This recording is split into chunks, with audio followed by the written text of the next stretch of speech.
Hello বন্ধুরা, আজ কোনো রান্নার ভিডিও নয়। আজ তোমাদের সঙ্গে আমার ছাদ বাগানটা শেয়ার করব। অনেকদিন ধরেই ভাবছি করব, কিন্তু সময় হয়ে উঠছে না। আজকে সময় পেয়েছি, তাই দেখাচ্ছি। এখন বর্ষার সময় তো ছাদে খুব একটা ফুল গাছ নেই, কিন্তু এখন আমাদের ছাদ বাগানের প্রধান আকর্ষণ হচ্ছে এই ড্রাগন গাছ। কারণ এবার ড্রাগন গাছে প্রচুর ড্রাগন হয়েছে, আরো কত ফুল এসছে। এই দেখো, লাল লাল বড় বড় ড্রাগন। তোমরা কে কে ড্রাগন খেতে ভালোবাসো আমাকে কিন্তু অবশ্যই কমেন্ট করে জানাবে।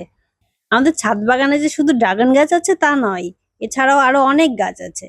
এই দেখো, একটা লেবু গাছ, কত লেবু ধরেছে। লেবুগুলো পেকে হলুদ হলুদ হয়ে গেছে। আমাদের ছাদে এ দেখো, জারবেরা গাছ আছে, তারপরে অ্যাডেনিয়াম আছে, তারপরে এই যে কাগজ ফুল গাছ আছে, বিভিন্ন কালারের কাগজ ফুল গাছ।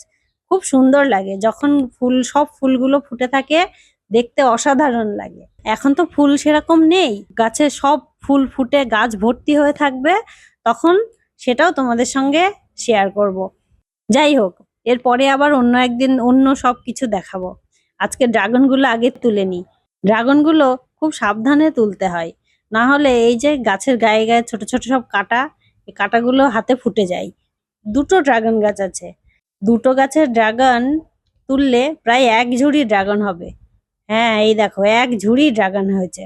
আজ এটুকুই। টাটা।